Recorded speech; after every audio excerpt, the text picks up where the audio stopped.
Welcome to my channel. Exercise 2.2 है KPK board class 10 mathematics में, और इसका हम सेकंड क्वेश्चन कर रहे हैं। Solve the following: omega power 12 plus omega power 58 और ओमेगा पावर 95। इसको आपने सिंप्लीफाई करना है और इसका आंसर फाइंड करना है। तो ये जितने भी सवाल हम करेंगे इससे रिलेटेड, उनमें हम ये दो प्रॉपर्टीज़ आपने याद रखनी होंगी। पहली प्रॉपर्टी हमारे पास के 1 प्लस ओमेगा स्क्वायर ये इक्वल टू 0 होता है, और इसको sum of cube root of unity भी कहते हैं, और product of cube root of unity ये इक्वल टू 1 होता है। तो इन्हीं दो प्रॉपर्टीज़ को हमने यहाँ पर यूज़ करना है। आप सिंपली इनको मल्टीप्लाई ना भी करें, सिर्फ ओमेगा क्यूब लिख लें तो वो भी इक्वल टू 1 होता है।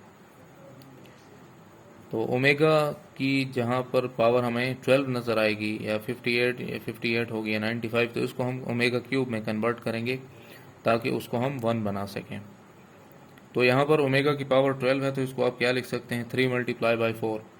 अब यहाँ पर ओमेगा 58 है, तो 58 की डायरेक्ट वैल्यू नहीं बन सकती 3 के साथ, तो आप इसको जो है 57 और ओमेगा में कन्वर्ट कर देंगे। यहाँ पर ओमेगा की पावर 1 है, और ये 95 को आप क्या लिखेंगे, 93 प्लस डॉट ओमेगा स्क्वायर, क्योंकि बेस इक्वल हो, एक्सपोनेंट को ऐड करें, 93 प्लस 2 फिर से वही 95 होता है। अब हमें पता है कि ओमेगा क्यूब जो है वो 1 होता है, तो उसकी जगह आपने 1 लगा लेना होगा और उसकी पावर उसी तरह आएगी। और ये 57 है, 57 को आप क्या लिख सकते हैं, 19 मल्टीप्लाई बाई 3। अगर आप लोगों को ये डायरेक्ट समझ नहीं आ रही तो इसके लिए आप क्या करें, सिंपल तरीका ये है कि आप इसको डिवाइड कर लें, डिवाइडेड बाई 3, यानी कि ये 57 है, आप इसको 3 पर डिवाइड कर लें। 3 1 जार 3 करें और यहाँ से 2 रह जाएगा, और ये 27, और फिर 9 3 जार 27।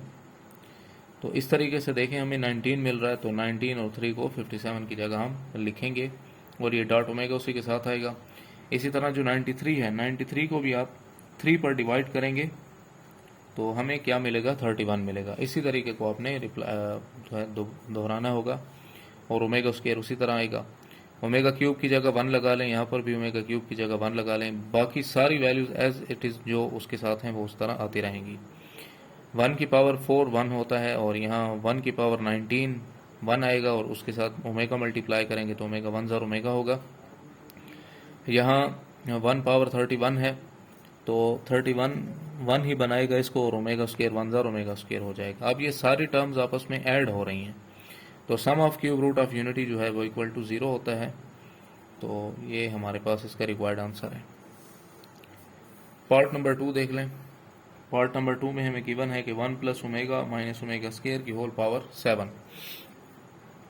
अब आपने इसको डायरेक्ट, चूंकि हम पावर 7 का कोई फार्मूला हमारे पास नहीं है, ये हायर क्लासेस में आप लोग मैथमेटिक्स में पढ़ेंगे जब हम बाइनोमियल थ्योरम को पढ़ते हैं वहाँ पर।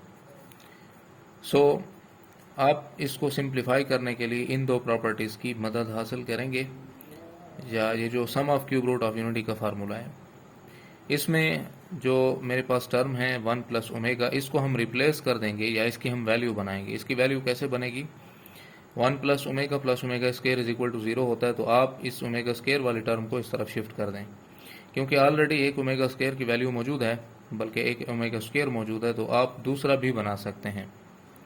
तो 1 प्लस ओमेगा की जगह हम उसकी वैल्यू बनाएंगे माइनस ओमेगा स्क्वायर बनेगी, तो इसी वैल्यू को हम यहाँ पर रिप्लेस कर देंगे, तो ये बन जाएंगे माइनस ओमेगा स्क्वायर, और एक पहले वाला है वो भी माइनस ओमेगा स्क्वायर, दोनों मिलकर कितना बनाएंगे, -2 ओमेगा स्क्वायर, और होल की पावर 7। नाउ अब ये पावर 7 दोनों पे अप्लाई करेंगे, -2 पर भी अप्लाई करेंगे और ओमेगा स्क्वायर पर भी अप्लाई करेंगे, तो ये बनेगा -2 पावर 7 होगा माइनस का 128, बिकॉज आप जानते हैं 2 को 7 टाइम आपस में मल्टीप्लाई करेंगे तो 128 आता है। पावर को पावर से मल्टीप्लाई करेंगे तो 2 7 जार 14 होगा यहाँ पर। तो हमारे पास 14 ओमेगा स्क्वायर की वैल्यू हमारे पास नहीं होती, ओमेगा क्यूब की होती है, क्योंकि ओमेगा क्यूब 1 के इक्वल है। तो आप जो है इसको अलग अलग कर देंगे ओमेगा 12 और ओमेगा स्क्वायर में, क्योंकि 12 डिविजिबल बाई 3 होता है, तो इसकी वैल्यू हमारे पास आएगी 3 मल्टीप्लाई बाई 4, और ये ओमेगा स्क्वायर उसी तरह। ओमेगा क्यूब की वैल्यू हमारे पास 1 होती है, तो आपने यहाँ पर 1 रिप्लेस करना होगा, साथ में ओमेगा स्क्वायर, 1 की पावर 4 है तो 1 आएगा, और omega square 1 jar omega square, which is required answer -128 omega square. सारी मेहनत। पार्ट नंबर 3 देख लें। पार्ट नंबर 3 में है 1 + 3 omega minus omega square and into 1 + omega -2 omega square. तो अब हम यहाँ पर भी वही प्रॉपर्टी इस्तेमाल करेंगे जो कि sum of cube root of unity की इक्वल टू 0 होती है। लेकिन सबसे पहले आपने इस 3 ओमेगा को देखना होगा। ये 3 ओमेगा स्क्वायर अलग अलग करेंगे ओमेगा और 2 ओमेगा में, क्योंकि हमारे पास 3 ओमेगा की डायरेक्ट वैल्यू नहीं है, इसीलिए यहाँ पर 1 + ओमेगा है तो आप उसकी जगह ओमेगा स्क्वायर लगा सकते हैं। अब ये 1 + ओमेगा की जगह आपने ये माइनस ओमेगा स्क्वायर यहाँ लगाना होगा, ये 2 ओमेगा उसी तरह नीचे और ये माइनस ओमेगा स्क्वायर, और इन दोनों को आपस में ऐड कर लें तो ये 2 ओमेगा स्क्वायर और 1 ओमेगा स्क्वायर टोटल आएगा -3 ओमेगा स्क्वायर।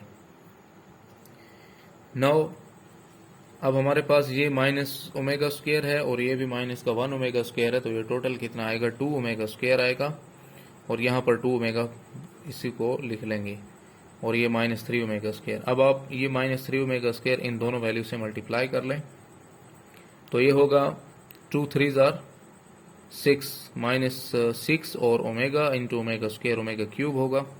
इसी तरह minus minus plus 2 3 jar 6 omega square into omega square omega power 4 आएगी। नाउ ओमेगा क्यूब हमारे पास चूंकि 1 के इक्वल होता है तो आपने यहाँ पर 1 लगाना होगा, और ये 6 ओमेगा पावर 4 को आप कन्वर्ट करेंगे ओमेगा 3 डॉट ओमेगा में। ओमेगा क्यूब 1 होता है तो आप इस ओमेगा क्यूब की जगह 1 लगा लें यहाँ पर ओमेगा, यहाँ पर -6 और 6 1 जार 6 इंटू ओमेगा, तो 6 ओमेगा आएगा। यहाँ से आप 6 कॉमन कर लें तो रहेगा -1 + omega. It is required answer. Question 2 खत्म हो चुका है। सो आपको उम्मीद है ये लेक्चर पसंद आया होगा। Stay tune with us.